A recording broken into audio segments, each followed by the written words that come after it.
এতিয়া গম পাইছে এইখিনি সময়ত যদি নেমু গছজোপাত যদি ভাল ধৰণে এতিয়া নৱেম্বৰৰ পৰা up to January up to February first week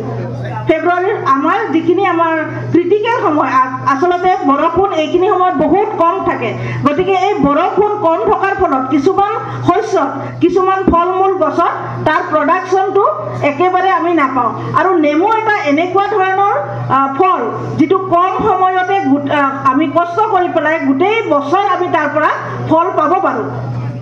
আমাৰ কিছুমান মানুহৰ কিছুমান আমাৰ কিছুমান খেতিয়ক বা আমি সাধাৰণ মানুহৰ কিছুমান এনেকুৱা ধাৰণা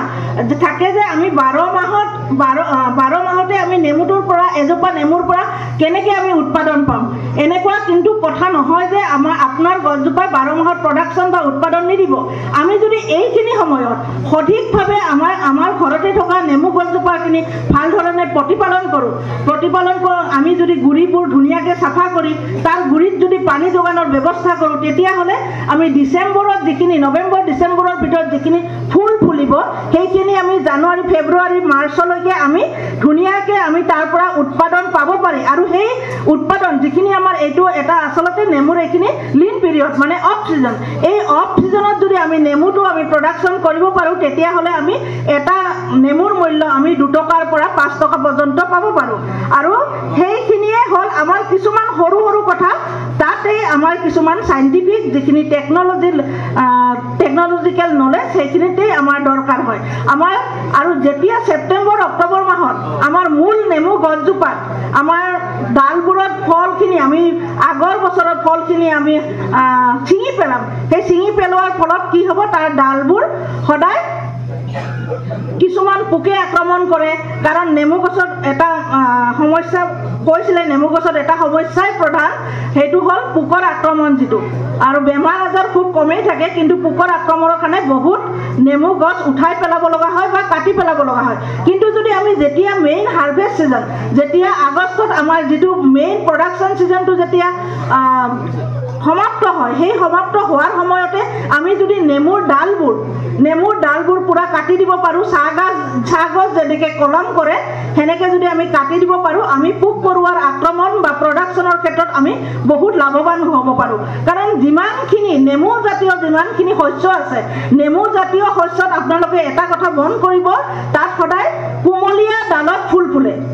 নেমু জাতীয় শস্যত সদায় কুমলীয়া ডালত ফুল ফুলে গতিকে আমি যদি মেইন সময়ত আমি যদি ছেপ্টেম্বৰ অক্টোবৰ মাহত যদি আমি ধুনীয়াকৈ পুৰণ ডালবোৰ কাটি দিওঁ তেতিয়াহ'লে তাৰ পৰা এডাল ডালৰ পৰা দুডাল ডাল ওলাব দুডাল ডালৰ পৰা 4ডাল ডাল ওলাব আৰু 4ডাল এনেকৈ ডাল হোৱাৰ পৰা প্ৰত্যেক ডালৰ আগত ফুল ফুলিব আৰু প্ৰত্যেক ডালত ফুল ফুলাৰ হ'ব তেতিয়া কি হ'ব উৎপাদনটো তাৰ বাঢ়ি যাব আৰু উৎপাদন বাঢ়াৰ এইটোৱে কাৰণ যেতিয়া আমি ডালবোৰ কাটি দিম তেতিয়াহ'লে যিটো সূৰ্যৰ ৰশ্মিৰ ফলত যিটো খাদ্য প্ৰস্তুতকৰণ প্ৰক্ৰিয়া গছডালত চলি থাকিব সেই খাদ্য প্ৰস্তুতকৰণ প্ৰক্ৰিয়াটো চলি থাকিব কাৰণ তাত অভাৰ চাহটো যেতিয়া বেছি চাহ তাত নপৰিব এজোপা এটা ডালৰ ওপৰত এটা ডাল লাগে আৰু সেনেধৰণে আমি যদি ডালবোৰ কাটি দিওঁ যিবোৰ পোকে গছৰ আগডোখৰত সৰু সৰু কণী পাৰে সেউজীয়া অকণি কণী পাৰে এনেকুৱা ধৰণৰ পোকৰ পৰাও আমি হাত সাৰিব পাৰোঁ সেই ডালবোৰ যেতিয়া কাটিব খালি এটা কথাই মনত ৰাখিব যাতে সেই ডালবোৰ ওচৰতে নেপেলাই আমি অলপ দূৰত নি পেলাই তাক জ্বলাই পেলোৱা হয় যাতে গছৰ আগত থকা গছৰ পাতত লাগি থকা কণীবোৰ আমি নষ্ট কৰি পেলাব পাৰোঁ সেই খেতিটো আচলতে আমি কৰিবলৈ যোৱাৰ আগতে তাৰ কিছুমান যিখিনি ব্যৱস্থাপনা মই কৈছোঁৱে প্ৰতিটো খেতিৰ কৰিবলৈ যাওঁতে সেই খেতিটোৰ উন্নত জাত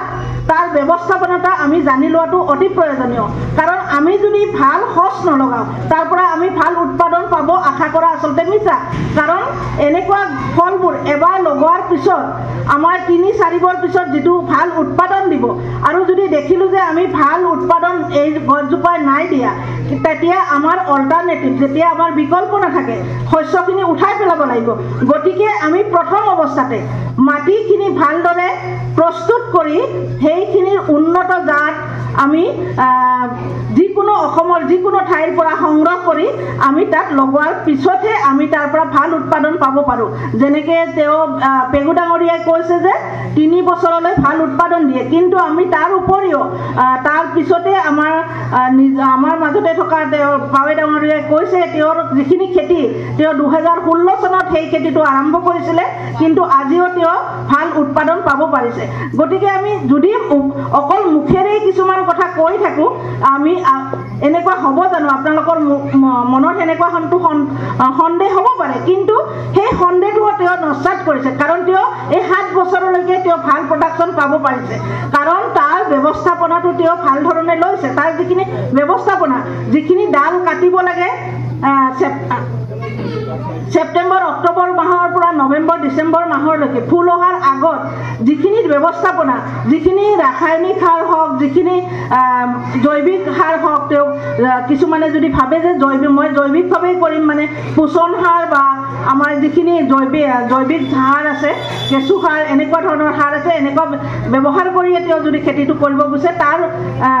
সেই ধৰণে তেওঁ সাৰ ব্যৱহাৰ কৰি বা কিছুমান ফল গছত যিবোৰ আমাৰ কিছুমান অনুসাৰৰ প্ৰয়োজন হয়, যেনে বৰাজ বুলি এবিধ বৰাজ সাৰৰ প্ৰয়োজন হয়, অকণমানেই লাগে, কিন্তু সেই সাৰবিধ নিদিয়াৰ ফলত ফ্ৰুইট কোৱালিটি, যিটো ফ্ৰুইটৰ আমাৰ কৈছে মিঠা গুণ বা কিছুমান টেঙা গুণ বা কিছুমান ফল সৰা, এনেকুৱা ধৰণৰ বিভিন্ন ধৰণৰ প্ৰব্লেম, বিভিন্ন ধৰণৰ সমস্যা বা পোক, এনেকুৱা ধৰণৰ বিভিন্ন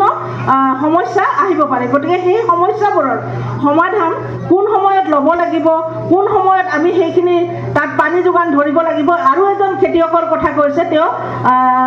আছাম লেমনৰ কথা কৈছিলে ন।